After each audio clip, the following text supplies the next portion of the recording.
1-800-259-9231 if you'd like to talk to Dr. Rand Paul, son of Ron Paul, running for U.S. Senate out of Kentucky. I think destiny is he's going to run. I'll be very surprised if he doesn't, but he said the next 2 weeks you'll hear the main announcement.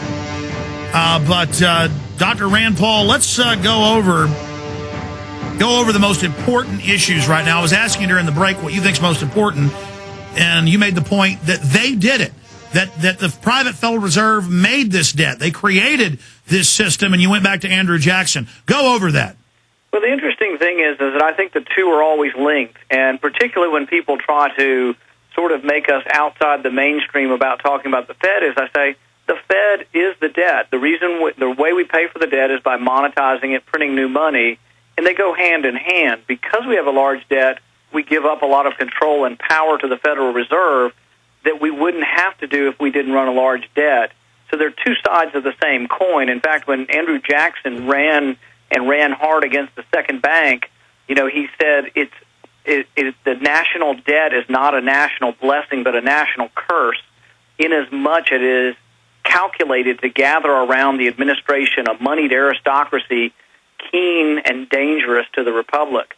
And I think that's really important, that it is the debt, but it's also the Federal Reserve, and they're two sides of the same coin.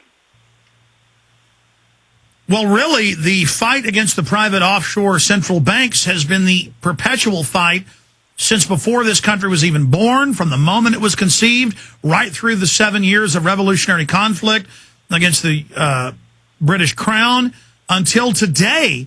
And I guess they won the beachhead in 1913 and have been strangling us and using us as their engine for world domination ever since. And I believe they've overreached now in their greediness to sacrifice the United States and run up our national credit card to fund their global operations, in their own words, and that they've overreached. I mean, inexorably, we feel the momentum shift against them as now the general public knows the Federal Reserve's private. They know it's above the law. They know it's criminal.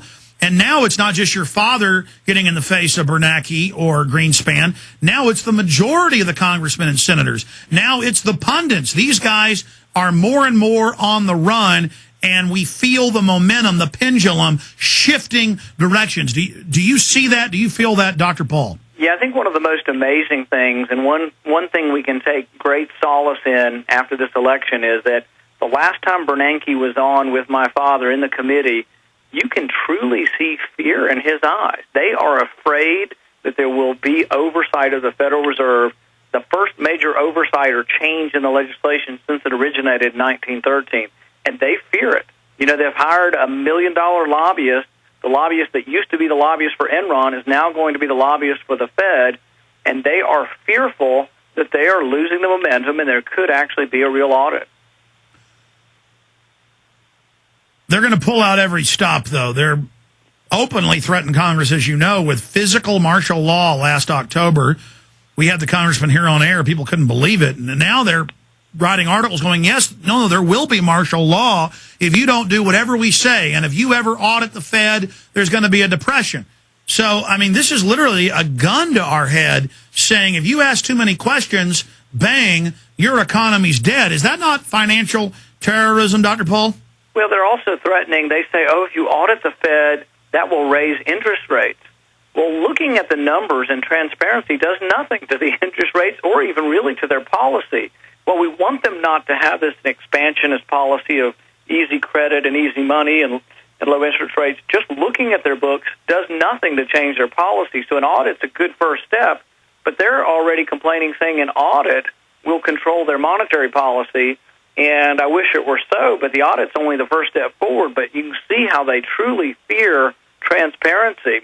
And, the fact that they've bought up $2 trillion worth of assets, the biggest thing we need to get out now, though, is that the debt used to be backed by Treasury bills, and the Federal Reserve bought Treasury bills, but now the Federal Reserve buys used car loans. The Federal Reserve buys bad home loans. So there's all kinds of things being monetized now. I think I saw a statistic that 40% of the debt being bought now by the Federal Reserve is not Treasury bills or Treasury bonds. It is used car loans and bad home mortgages and derivatives and all this other craziness. Well, that's what's scary, is that they've made a big show of paying back a few $100 billion of the trillions that have disappeared into, in many cases, completely foreign banks, not just offshore, multinational. But what they're not explaining is they're taking that money and fractional reserving it, loaning at least 10 times out and leveraging it into derivatives again. So it's just pumping up the bubble even bigger at the cost of the real economy. Yeah, it's pretty amazing. And if you look at the monetary base, this is the banking reserves plus the currency. The banking reserves last year doubled. And that's what you're talking about. That then goes into the banks and can be multiplied another tenfold. So we doubled the banking reserves, and then when it gets into the system and spreads through the economy, it can be multiplied another tenfold. I think there's no question that ultimately we will be seeing, rampant inflation.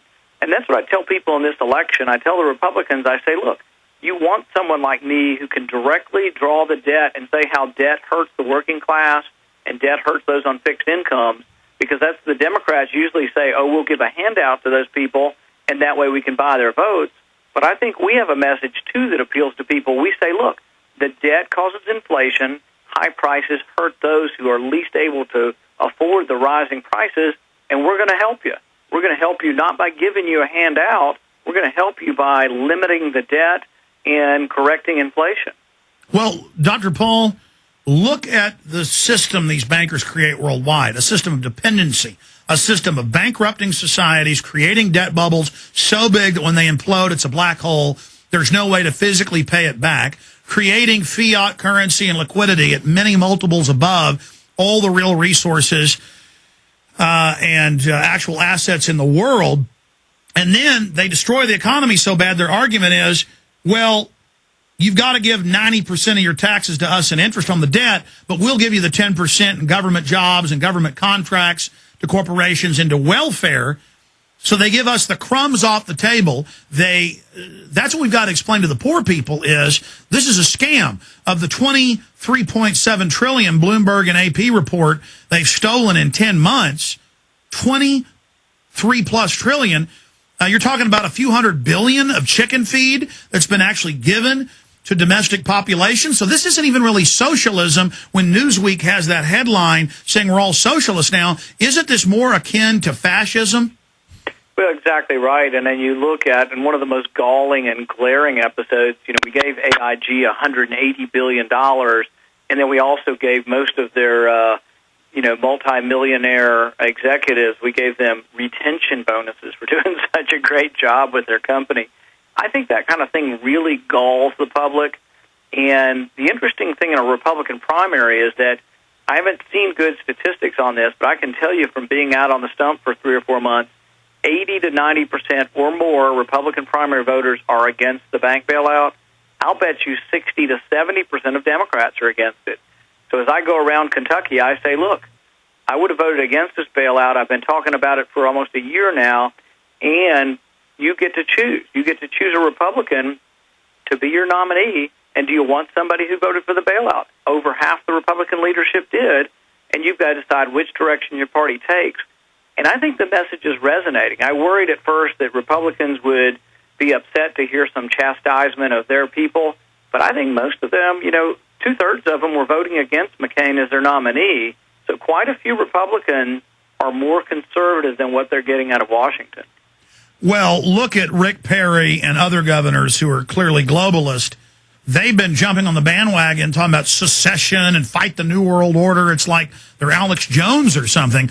and that's great for me because it makes me mainstream, and suddenly all these big stations are turning us on in major cities because everything I've talked about has now come true.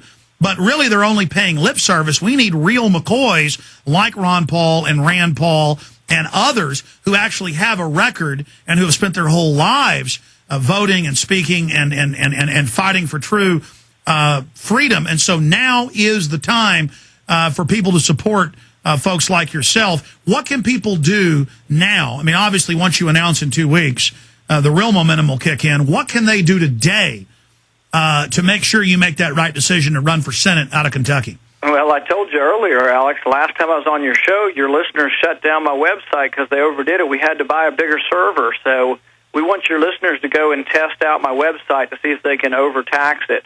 That's RandPaul2010.com.